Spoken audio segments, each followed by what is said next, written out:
செந்தமிழையும் செந்தமிழர் நாட்டையும் சிறை மீட்க வெந்தமிழர் உள்ளத்தில் வையம் நடுநடுங்கும் வெண் தணல் ஒன்று விரைந்து வளர்ந்ததென்று குந்தி குரல் எடுத்து கூவாயோ கருங்குயிலே என்று பாடுகிறான் நமது பாட்டன் பாரதிதாசன் அவர். அதுபோல 2009 கருப்பு சட்டைகளோடு கண்ணீரோடு நின்ற பிள்ளைகள் இன்று தமிழகத்தின் திசையெங்கும் வெண் தணல்களைப் போல வளர்ந்து நிற்கிறோம். நம்முடைய அசுர வளர்ச்சி ஆளும் வர்க்கத்திற்கும் ஆள துடிக்கிற வர்க்கத்திற்கும் மிகப்பெரிய பொறாமைகளையும் நம் மீது வஞ்சத்தையும் உமிழ்கிற களமாக நிற்கும். தொடர்ச்சியாக இந்த நிலத்தில் பாரத பிரதமர் அவர்கள் ராமராஜ்யத்தை பற்றி பேசிக் கொண்டிருந்தார். கடந்த 3 நாட்களாக நமது வாட்டன் முருகனின் பெருமையை மேடைதோறும் பேசிக் கொண்டிருக்கிறார். காரணம், தமிழகத்தில் முப்பாட்டன் முருகனின் பெயரை உச்சரிக்காது போனால் ஒற்றை வாக்கு விழுகாது என்கிற பயத்தை உருவாக்கியது நாம் தமிழர் கட்சியின் வீரத்தமிழர் முன்னணி. ஒரு காலத்தில் நாம் பறவை காவடி எடுத்து ஆடியதையும் பால் காவடி எடுத்துக்கொண்டு நமது பாட்டன் கோயிலுக்கு சென்றதையும் இங்கே விமர்சனம் செய்து கொண்டு பேசிய திராவிட தோழர் பெருமக்கள் இன்று நமது முப்பாட்டன் முருகன் கோவிலுக்கு தமிழகத்தின் முதல்வராக இருக்கிற ஐயா ஸ்டாலினின் அருமை மனைவி துர்கா ஸ்டாலின் சென்றால்தான் வாக்கு விழும் என்ற நிலையை உருவாக்கியவர்கள் நாம் தமிழர் பிள்ளைகள். எத்தனை மாற்றங்களை நாம் மாற்றி காட்டியிருக்கிறோம். இதே திருப்பூர் மண்ணில் கட்சிக்காரர்கள் என்றால் பயந்த காலம் உண்டு. கம்பெனி முன்னாடி வந்து நம்முடைய பணிமனையின் முன்பு வந்து அவர்கள் கொடி விரிப்பார்கள். தொழிலாளர் ஒருவருக்கு பணம் கொடுக்காவிட்டால் ஒட்டுமொத்த கம்பெனியையும் இழுத்து மூடும் நிலைக்கு அவர்கள் உருவாக்குவார்கள் என்ற காலம் இருந்தது. ஆனால் இந்த கரைவேட்டி அரசியல்கள் எல்லாம் தூக்கி எறிந்துவிட்டு கரைபெறியாத தூய தமிழ் பிள்ளைகள் வந்த பொழுது அனைத்து பின்னலாடை முதலாளிகளும் நம்மை போற்றினார்கள். இந்த பிள்ளைகள் தான் சரியான பிள்ளைகள். நன்றாக சிந்தித்து பாருங்க. 2009 நாம் கட்சி துவங்குவதற்கு முன்பு இந்த நிலத்தில் கோட்டா முறை இருந்தது. வின்டர் சீசன், சம்மர் சீசன் என்று கோட்டா முறையாக தான் பின்னலாடை நிறுவனங்கள் இருந்தது. ஆடி மாதம் ஆனால் ஒட்டுமொத்த திருப்பூர் மண்ணும் பின்னலாடை நிறுவனங்களிலும் வேலை வாய்ப்பு இன்றி ஆடி மாதம் காத்தடித்துக் கொண்டு நிற்கும். ஆனால் நாம் தொடர்ச்சியாக போராடினோம். தொடர்ச்சியாக நமது குரலை ஒட்டுமொத்தமாக திருப்பூர் மண்ணுக்கு திருப்பினோம். திருப்பூர் என்பது ஒரு வாழ்வியல் தளம். இது திருப்பூர் மக்களுக்கானது மட்டுமல்ல, ஒட்டுமொத்த தமிழகத்தின் வாழ்வாதாரம். உலகத்தின் ஏற்றுமதியை கொண்டு இந்த தேசத்திற்கு அதிக நிதியை தருவது நாங்கள் தான் என்று உரிமை குரலை உயர்த்தி காட்டினோம். அதுவரை இந்த நிலத்திலே இருந்த தொழிலாளி வர்க்கத்துக்காகவே நாங்கள் போராடுகிறோம். முதலாளி வர்க்கம் ஒழிக என்று பேசிய கம்யூனிஸ்ட் தோழர்கள் மக்கள் ஒருவேளை பேசியதுண்டா? அதே போல சங்க நிதி தாய், தேர்தல் நிதி தாய், உண்டியலை தூக்கிக் கொண்டு ஓடி பின்னலாடை நிறுவனங்களிலும் வணிக நிறுவனங்களிலும் வசூல் வேட்டை நடத்திய தலைவர் மக்கள் என்றாவது பேசியதுண்டா? இதே நிலத்தில் பஞ்சு விலை உயர்ந்து, நூல் விலை உயர்ந்து ஒட்டுமொத்த பணியின் பின்னலாடை நிறுவனங்களும் இந்த நிலத்திலே வேலை வாய்ப்பை இழந்து நின்றபோது முதலாளாக சீமானை திரட்டி வந்து இந்த நிலத்திலே நூல் விலையை உயர்வுக்கு போராடிய பிள்ளைகள் நாம் தான். எல்லோரும் நினைச்சுக்கிறீங்க வேலை வாய்ப்பு இன்னைக்கு இருக்குங்க. அதை உருவாக்கி இன்றும் காத்து நிற்பது நாம் தமிழர் பிள்ளைகள் தான். நொய்யலாற்றை பற்றி நாம் வருவதற்கு முன்பு யாருமே பேசியது கிடையாது. எனக்கு தெரிஞ்சு நான் திருப்பூருக்கு 5ஆவது படிச்சுட்டு வர்றேன். வருகிற பொழுது மிஞ்சி போனால் கம்யூனிஸ்ட கொடி பறக்கும். இங்கு ஐயா வைகோவின் கொடி மறந்து கொண்டிருந்தது. அதுபோல பாரதிய ஜனதாவின் இந்து முனை இவ்வளவுதான் இயக்கங்கள் இங்கு இருந்தது. அவர்கள் நிதி வசூல் இவ்வளவுதான் நடந்துட்டு இருந்தது. ஆனால் நம்முடைய மண் நொய்யலாறு நொய்யல் நதி என்று முதலில் இந்த நிலத்தில் குரல் உயர்த்தி பேசியது நாம் தான். தீரன் சின்னமலையின் வரலாற்றை இன்று பேசுகிறார்கள். ஆனால் தீரன் சின்னமலையின் வரலாற்றை தெருவெங்கும் கொண்டு போய் சேர்த்தது நாம் தான். உலகத்தின் எல்லோருக்கும் தொழிலை கற்றுக் கொடுத்தவர்கள் நாம் தான். இந்தியாவில் இந்த தொழில் வேலை வாய்ப்புகளை உருவாக்கி கொடுப்பது யார்? பீகாரில் இருந்தும், ஒரிசாவில் இருந்தும், குஜராத்தில் இருந்தும், லூதியானாவில் இருந்தும், உத்தரப்பிரதேச மாநிலத்திலிருந்தும் இங்கே வருகிறார்கள். பின்னலாடை நிறுவனங்களில் என்னவென்று அவர்களுக்கு தெரியாது. பஞ்சு நூல் எங்கு உற்பத்தி ஆகிறது தெரியாது. நிட்டிங் என்றால் என்னவென்று தெரியாது. எல்லாவற்றையும் கற்றுக் கொடுத்த கற்று ஆசான்கள் நாம் தான். வட இந்திய மக்களுக்கு வேலையை கற்றுக் கொடுத்தவர்கள் நாம். அப்படியானால் இந்த தொழிலுக்கு ஆசிரியர்கள் நீங்கள் தான், மாணவர்கள் நீங்கள் தான். அன்னைக்கெல்லாம் இன்னைக்கு தான் கம்ப்யூட்டர் சிஸ்டம் மிஷினரிஸ். அன்னைக்கு அப்படி கிடையாது. ஒரே ஒரு மோட்டார் ஓடும். ஜட்டி கம்பெனி நான் வேலை செஞ்சிருக்கேங்க. பிசுவட்டி அடி கட்டும் போது ஒரே ஒரு மோட்டர் தான் ஓடும்.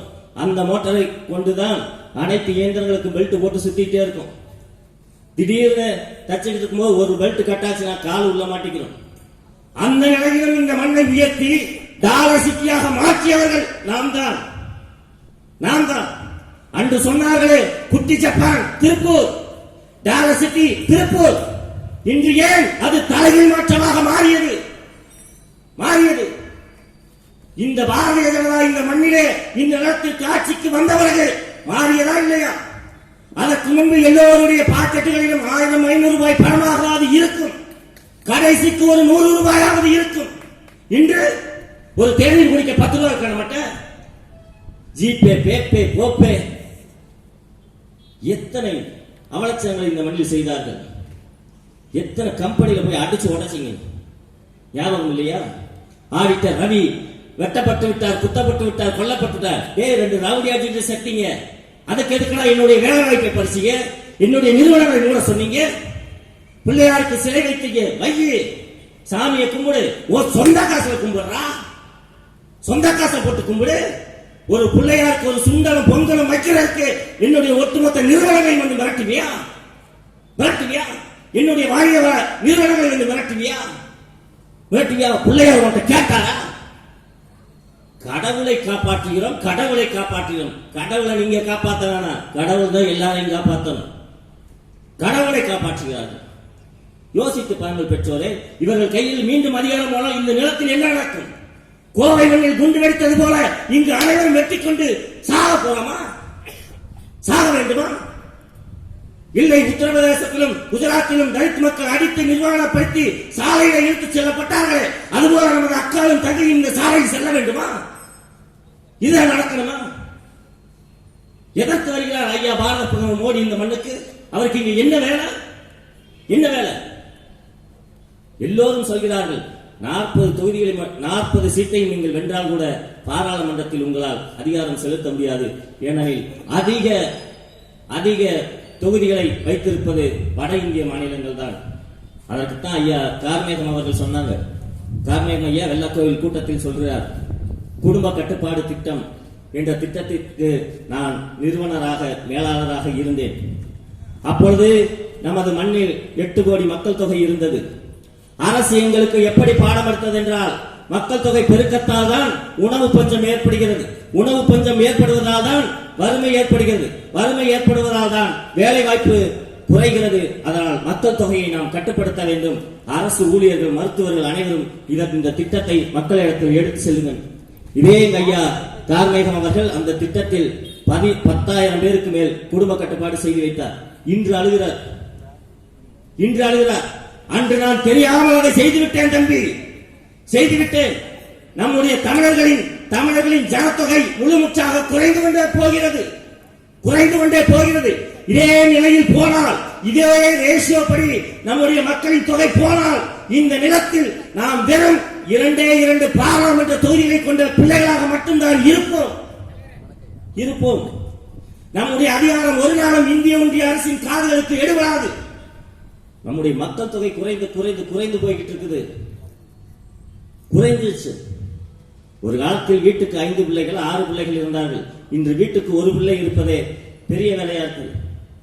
சிந்தித்து பாருங்கள். இதே நிலையில் போனால் நம்முடைய தமிழர்களின் எண்ணிக்கை குறைந்து கொண்டே போகும். குறைந்து கொண்டே போகிற பொழுது வட இந்தியர்களின் மற்ற மொழிக்காரர்களின் பிள்ளைகள் அதிகப்படுத்துவார்கள்.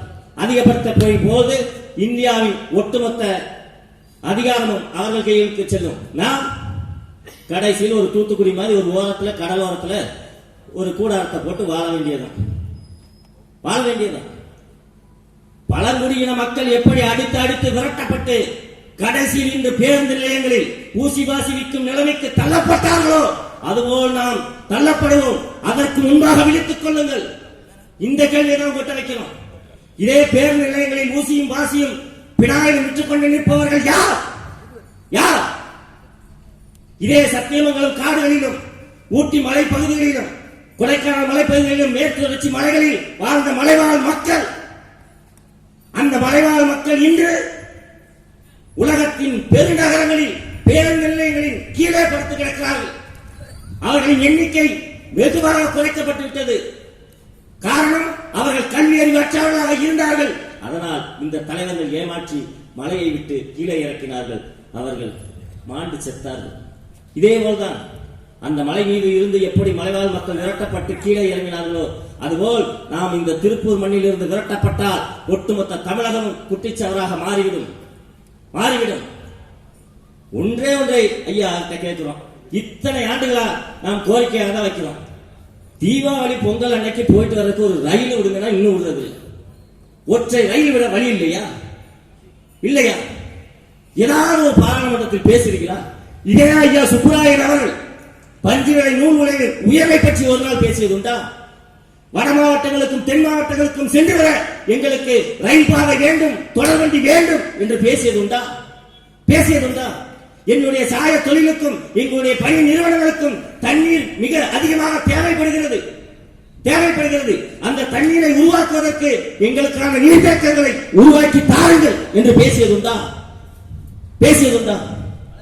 ஆனா உடனே தெருவுக்கு தெரு கம்யூனிச மாநாடு, 5 பேரை வச்சுக்கிட்டு மாநாடு, 5 பேரை வச்சுக்கிட்டு. முன்னையாவது கம்யூனிச தத்துவம் ஊரிய ஜோல்னா பை தலைவர்கள் இருந்தாங்க. இப்ப அவர்களும் இல்ல. கம்யூனிசம் விழுந்து விட்டது. பாரதிய ஜனதா உள்ளுமுச்சாக அடித்து விரட்ட போற அந்த பாராளுமன்ற தேர்தல்ல பாரதிய ஜனதாவின் முதுகெலும்பாக இருக்கிற இந்து முன்னணியை இந்த வீரத்தமிழ் முன்னணி வீழ்த்தியே காட்டும். ஏனெனில் நாங்கள் நிறுவிய பிரபாகரனின் பிள்ளைகள் வீழ்த்த முடியாதா?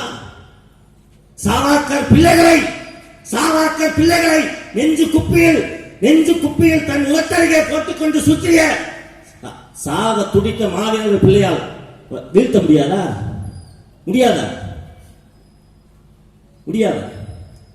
சிந்தித்து வாக்களிங்கள் என்றுதான் உங்கள் பிள்ளைகள் மீண்டும் மீண்டும் கேட்கிறோம். ஒட்டுமொத்த நொய்யலாரும் செற்றுவிட்டது. ஒட்டுமொத்த நம்முடைய நிட்டிங் இயந்திரங்கள், பின்னலாடைக்கு நிட்டிங் இயந்திரங்கள் முக்கியம். அந்த நிட்டிங் இயந்திரங்கள் முழுவதுமாக லூதியானா, பங்களாதேஷ் என்று போய்கொண்டிருக்கிறது. அங்கிருந்து இங்க வந்து பழைய மிஷினரிஸ் எல்லாம் வாங்கிட்டு போறாங்க. அப்படியானால் இங்குள்ள பல நிறுவனங்கள் மூடப்பட்டுக் கொண்டிருக்கு என்றுதான் அர்த்தம். அதற்கு என்ன காரணம்? அவருடைய பணத்தொகை குறைவு. அவர்களால் நாம் 200 ரூபாய்க்கு உருவாக்குகிற உடையை வெறும் 50 ரூபாய்க்கு உருவாக்க முடியும். காரணம், அங்கு அவனுக்கு நிலப்பரப்பு கொடுக்கப்படுகிறது, மின்சாரம் இலவசமாக கொடுக்கப்படுகிறது. 500 பேருக்கு மேல் வேலை கொடுத்தால் அவனுக்கு முழு மானியமும் கொடுக்கிறது அரசு. இங்க கொடுக்குதா? தமிழ்நாட்டில் கொடுக்குதா? இன்று வரை கொச்சின் ஹார்பருக்கும் தூத்துக்குடி ஹார்பருக்கும் சென்று வருவதற்கு சரியான பாதையில் சுங்கச்சாவடி கட்டணத்தை பின்னலாடை நிறுவனங்களுக்கு குறைப்போம் என்று சொல்வதற்கு ஒரு தலைவனுக்கு துணிவு இருக்குதா? இல்லை. வெளிநாடுகளில் இருந்து என் மண்ணை பார்வையிட வருகிற வெளிநாட்டவர்களுக்கு அமெரிக்கா, இந்தோனேசியா, சீனா என்று எல்லா நாடுகளிலிருந்தும் என் மண்ணை பொருட்காட்சியாக கண்காட்சியாக பார்க்க வருகிறவர்களுக்கு பயணியர் மாளிகை என்று ஒன்று கட்டியதுண்டா? அப்புறம் எப்படியா வெளிநாட்டு அந்நிய முதலீடு பெருகும்? எப்படி வேலை வாய்ப்புகள் உருவாகும்? இது அடிப்படை அறிவையற்றவர்கள் எப்படி நீங்கள் பாராளுமன்றம் சென்று பேச போறீங்க? மின் கட்டணம் 750 யூனிட்னா மானியம் தராங்க. 750 யூனிட்டை மட்டும் வச்சு ஓட்டிட முடியுமா? ஓட்டிட முடியுமா? ஒரு சாதாரண 10 மிஷின் போட்டு தைக்கிறவங்க வெறும் 750 யூனிட்டை மட்டும் வச்சு ஓட்டிட முடியுமா? 750 யூனிட்டுக்கு மேல போனா 20 ரூபாய் அதிகம்ங்கிறீங்க. அதே 2 மடங்கு மின் கட்டணம்.